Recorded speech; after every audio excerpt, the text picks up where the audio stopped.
So we've got an incoming Battletech request here. I've been pushing up to my archive on my YouTube channel the Game of Armored Combat starter set. We've been looking at the individual mechs in the starter set and just reviewing a couple of ideas, a couple of starting points to bring in the new players and show them some of the tactics and ideas to think about utilizing just these mechs as they are. So just the core set. We're not going to put in infantry yet. We're not going to throw in tanks.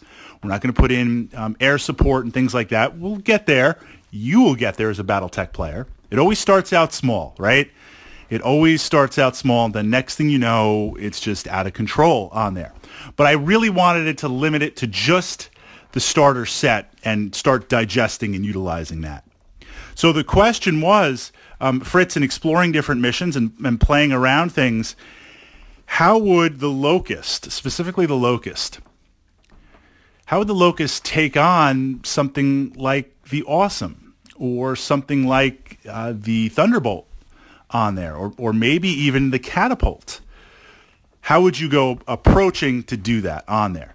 Well, from that perspective, I'm not going to say never. I'm not going to say you don't have a chance. You're a mech warrior. You've been given a mission on there. I think in these situations that are not optimal matchups, right, the Locust is a recon mech based on its speed, based on its weapons loadout on there. It's a mech to possibly call in indirect fire or various support, or if you're playing a mission where you have to navigate certain points on the gaming table, gather info, that's the Locust. Commando, which is also a light mech, that's a little bit different. The fact that the Commando has fists, the weapons loadout makes it a little more potent on there. The Commando is not as fast, but it's still got some okay speed on there. Both light mechs, both very, very different tactics. If we were going in as the Commando, I won't say I have a chance against a heavy mech, but I would fare better against an assault mech. I won't say I don't have a chance, but I would fare much better on there. The Locust is very limiting. So a lot of people would look and say the Locust is not designed for that, but you've been given orders.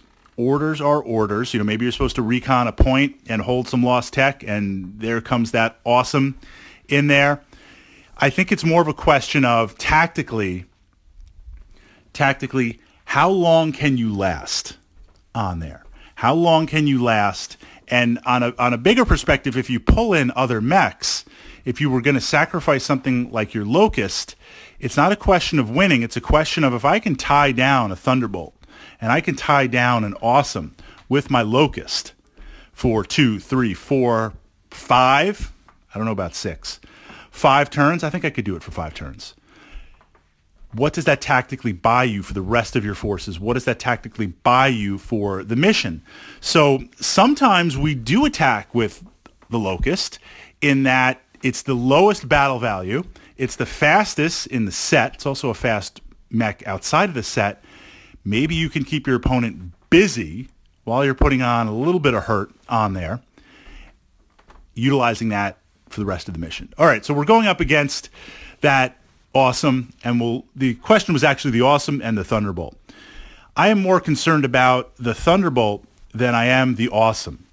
The armor is much heavier on the Awesome, but if I can get under PPC range and kind of dance around there, that's only at best 3 shots. Oh, well, the small laser too. 3 or 4 shots a turn plus heat on there. Now, if I get hit with one of those PPCs, that's just catastrophic. That's just going to blow limbs off on there. But the Awesome cannot reliably shoot those every single turn. So, ironically, it's harder to go up against, say, the Catapult or the Thunderbolt, because the Thunderbolt has a wider range of weapons that it can shoot more often on there. And while it's not putting out the raw damage that the Awesome is, it doesn't have to punch through dozens and dozens of armor bubbles. It's almost like for the Locust, there's no difference. There's little difference in terms of game turns between getting hit with a PPC and a short-range missile 6-pack on there. It's the difference between dying in maybe 2 turns to 2.5 turns, or maybe 3 turns on there. Not that much of a difference. So the T-Bolt, I would be more concerned about that than the Awesome, although it would be pretty insane if you gave me orders to go up against both. So what I'm going to look to do is just run straight at you. Run absolutely straight at you because I'm forced to engage. Other times tactically I would probably just try to run around you, trying to get rear armor. No mech wants to give you rear armor, although the Awesome in the set has the biggest cushion in that the rear armor has more. You have more rear armor on the Awesome than some mechs have on the front. And with the Locust, what I would want to do is run around you trying to get rear armor. You're not going to let me, so you're going to pivot and you're going to move. But essentially that means I'm moving at close to full movement. I have to spend a couple of movement points to turn my facing, but I'm spending full movement. You're at the very least moving. You're not running, but you're at least walking to try and prevent rear armor. And I'm going to try to dance at medium to long range. You're going to try and move forward. I'm going to try and move back, all that type of stuff. I would try to run in circles and just have you shooting. That's how I would actually try to tie you up on there. And I'd fire the medium laser every now and then. I'd probably need 10s, 11s, 12s to hit. But at least I would try to keep you engaged. I'm not actually worried about hitting you, but usually when a mech shoots at another mech, it captures your opponent's attention on there, and they feel like they have to shoot back, and they feel like they have to engage, when the truth is the T-Bolt or the Awesome can just pretty much essentially ignore the Locust. That's the tactical way to do it. But you're telling me I have to go straight in and engage for some reason. I'm the craziest Locust pilot in the inner sphere. I'm going to run straight at you. I'm going to try and get in under the PPC range. If I take a hit on the way in, that's unfortunate. I'm probably done. I am at the strongest on the way in that first turn because I'm going to have my full movement, straight line. You might have a little bit of your movement in there. And then there's going to be range if we're at long, kind of medium range. That's the best chance. If I can survive that, now I'm in. I'm going to try and be working around you from the rear, which if it's one-on-one and I win initiative on there, or if I win initiative and we're spread out over a couple of maps and we're engaging various things, there is a big possibility I can get behind you. I'm going to use the machine guns. I'm going to use the laser on there. But if I can't get behind you, meaning I lose initiative or my opponent, you have other mechs in the area with that, I need to keep moving. The Locust needs to throw up its defense because now that I'm close range, I'm not going to have the range modifiers when you shoot if it's the Thunderbolt. If it's the Awesome, there will be modifiers because we're under the minimum for the PPCs, but you still have that small laser on there. So since I potentially or don't have the full range bonuses stacking to keep me safe, I need to move full out.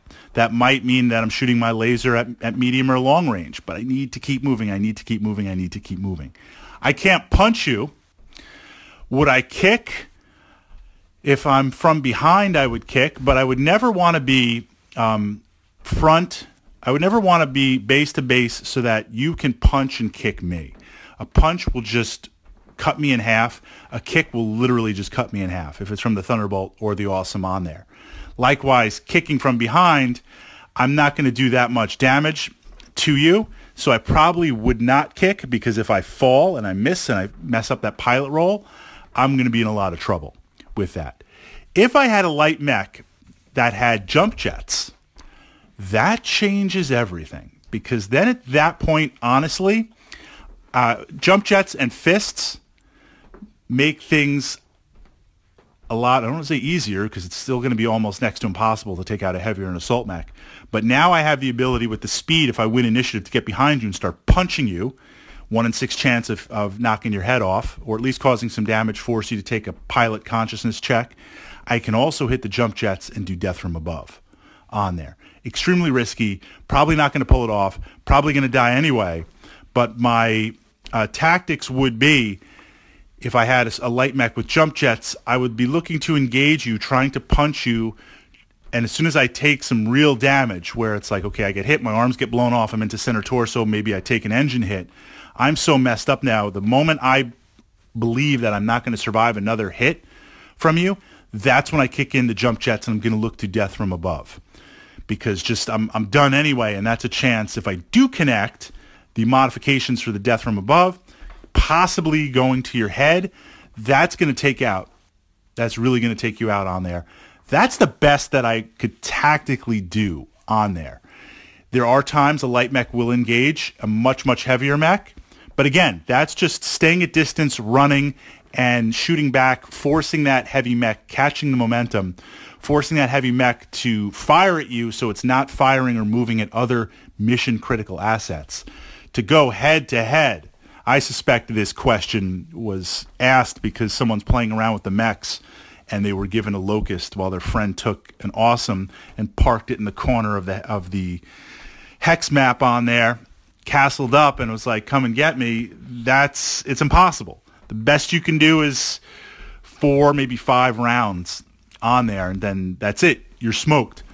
But tactically, something to think about, and tactically as you move through the Battletech universe, these are things where you might have to engage, or there are situations that might come up where you're forced to do this.